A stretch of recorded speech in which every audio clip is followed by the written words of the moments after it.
Hai teman-teman hebat, pada video sebelumnya kalian telah mempelajari tentang konsep rangka batang dan juga analisis rangka batang menggunakan metode titik buhul. Nah, pada video kali ini kalian akan mempelajari tentang perhitungan gaya rangka batang sederhana menggunakan metode Cremona. Untuk lebih jelasnya, mari simak video berikut ini. Metode Cremona ditemukan oleh Luigi Cremona, seorang kebangsaan Italia. Metode Cremona merupakan metode grafis untuk menentukan gaya-gaya yang terjadi pada rangka batang. Biasanya digambarkan dengan garis-garis gaya yang berskala. Garis-garis gaya tersebut harus membentuk poligon tertutup atau dinamakan dengan diagram Cremona. Bagaimanakah cara mengetahui gaya-gaya dalam pada struktur rangka? Mari simak langkah-langkah berikut ini. Langkah pertama, tentukan reaksi tumpuan yang terjadi menggunakan teori kesetimbangan statis, yaitu sigma H sama dengan 0, sigma V sama dengan 0, dan sigma M sama dengan 0. Untuk memahaminya, perhatikan struktur kuda-kuda berikut ini. Kuda-kuda tersebut memiliki dua jenis tumpuan, yaitu tumpuan sendi pada titik A dan tumpuan roll pada titik B. Untuk menghitung reaksi tumpuan pada titik A atau RA, kita dapat menggunakan rumus sigma MB sama dengan 0. Sehingga setelah dihitung, didapatkan reaksi pada titik A sebesar 3 ton. Pada kasus ini, struktur kuda-kudanya berbentuk simetris, sehingga reaksi pada titik A sama dengan reaksi pada titik B, yaitu sebesar 3 ton. Selanjutnya, langkah kedua, tentukan skala penggambaran. Ketelitian metode Cremona bergantung pada skala gambar yang digunakan. Ada dua jenis skala gambar yang digunakan pada metode Cremona. Yang pertama ialah skala gambar. Contohnya, skala gambar 1:100. Artinya, 1 cm digambar sama dengan 1 meter sebenarnya. Yang kedua ialah skala gaya. Contohnya, skala gaya 1 cm dibanding 1 Newton, artinya 1 cm digambar sama dengan 1 Newton gaya. Contoh penerapan skala penggambaran dapat dilihat pada gambar struktur kuda-kuda berikut ini. Pada kuda-kuda tersebut digunakan skala gambar 1:100 dan skala gaya 1 cm banding 1 ton. Langkah ketiga, analisis gaya yang dimulai dari simpul yang maksimal mempunyai 2 batang yang belum diketahui gaya batangnya. Contohnya pada struktur kuda-kuda berikut ini. Perhatikan simpul A, terdapat gaya RA atau reaksi A. Kemudian terdapat batang 1 dan batang 2 yang belum diketahui. Atau kalian boleh memulai dari simpul B. Perhatikan, pada simpul B terdapat gaya RB atau reaksi B dan juga batang 8 dan batang 9.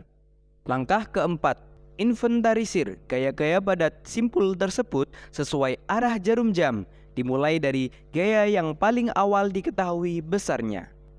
Contohnya, kita mulai pada simpul A.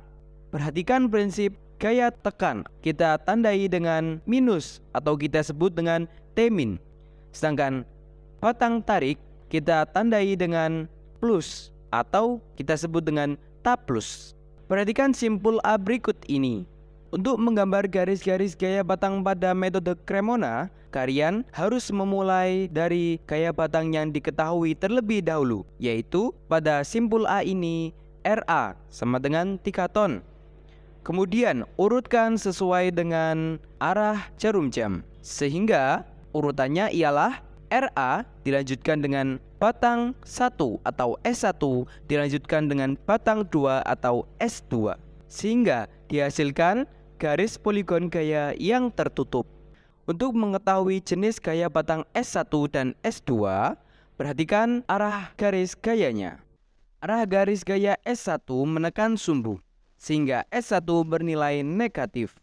Artinya, S1 ialah batang tekan. Perhatikan batang S2. Arah garis gaya S2 menarik sumbu, sehingga S2 bernilai plus. Artinya, S2 ialah batang tarik. Dilanjutkan dengan simpul E. Perhatikan titik dan batang-batangnya. Pada simpul E terdapat dua gaya yang diketahui, yaitu P1 dan S1. Sedangkan dua yang lainnya belum diketahui, yaitu S4 dan S3. Untuk menggambar garis poligon gayanya dapat dimulai dari batang 1 atau S1, dilanjutkan P1, dilanjutkan batang 4 atau S4, dilanjutkan dengan batang 3 atau S3, sehingga diperoleh garis poligon gaya pada gambar berikut ini. Pada gambar tersebut, arah garis gaya S4 menekan sumbu, sehingga S4 bernilai negatif. Artinya, S4 ialah batang tekan. Pada batang S3, arah garis gayanya menekan sumbu, sehingga S3 bernilai negatif. Artinya, S3 ialah batang tekan. Dilanjutkan pada simpul T. Perhatikan titik dan batang-batangnya. Pada simpul T terdapat dua gaya yang diketahui besarnya, yaitu P2 dan gaya batang S4. Sehingga dua yang lainnya belum diketahui, yaitu batang S6 dan batang S5. Untuk menggambar garis poligon gaya, dimulai dari batang S4, dilanjutkan dengan P2, dilanjutkan dengan batang 6 atau S6, dan dilanjutkan dengan batang 5 atau S5. Sehingga pada gambar diperoleh bahwa arah garis gaya S5 menarik sumbu, sehingga S5 bernilai positif. Artinya, S5 ialah batang tarik. Sedangkan pada batang S6, arah garis gayanya menekan sumbu, sehingga S6 bernilai negatif. Artinya, S6 ialah batang tekan. Dengan cara yang sama, dapat kalian terapkan pada simpul F dan simpul B. Dilanjutkan pada simpul F, perhatikan titik dan batang-batangnya. Pada simpul F, urutannya dimulai dari S7, dilanjutkan dengan S6, dilanjutkan dengan P3, dan dilanjutkan dengan S8. Sehingga didapatkan garis poligon gaya seperti pada gambar berikut ini. Perhatikan arah garis gaya S7, yaitu menekan sumbu, sehingga S7 bernilai negatif. S7 ialah batang tekan. Perhatikan batang S8. Arah garis gayanya menekan sumbu, sehingga S8 bernilai negatif. Artinya S8 ialah batang tekan. Dilanjutkan pada simpul B. Perhatikan titik dan batang-batangnya. Untuk menggambar garis poligon gaya simpul B dapat dimulai dari S8, dilanjutkan pada RP, dilanjutkan dengan S9. Sehingga pada gambar garis poligon gaya tersebut didapatkan bahwa S9 arah garis gayanya menarik sumbu, sehingga S9 bernilai positif, yang artinya S9 ialah batang tarik. Semua garis poligon gaya yang telah digambarkan tadi akan membentuk sebuah diagram Cremona. Prinsipnya ialah titik awal mulai menggambar harus bertemu dengan batang terakhir. Langkah selanjutnya ialah menghitung setiap gaya batang berdasarkan panjang garis menggunakan prinsip penskalaan. Contohnya, skala gaya 1 cm dibanding 1 ton. Perhatikan batang S1. Panjang S1 ialah 5 cm. Sehingga gaya batang S1 dapat diperoleh menggunakan rumus 5 cm dibagi 1 cm dikali dengan 1 ton, sehingga diperoleh hasil 5 ton. Cara tersebut dapat diterapkan pada semua gaya untuk memperoleh besaran gaya batang. Setelah selesai menentukan besarnya gaya pada setiap batang, langkah selanjutnya yaitu merekapitulasi gaya batang, mulai dari batang S1 hingga batang S9, sehingga hasilnya dapat diketahui pada tabel berikut ini.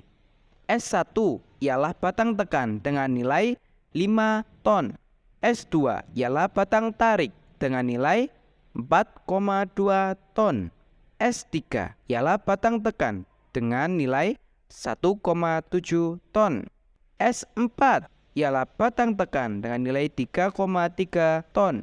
S5 batang tarik dengan nilai 1,8 ton. S6 batang tekan dengan nilai 3,3 ton. S7 batang tekan dengan nilai 1,7 ton. Dan S8 batang tekan dengan nilai 5 ton. Dan yang terakhir S9 ialah batang tarik dengan nilai 4,2 ton. Demikian langkah-langkah menghitung gaya dalam pada rangka batang sederhana menggunakan metode Cremona. Terima kasih teman-teman hebat. Sampai berjumpa lagi dengan video lainnya.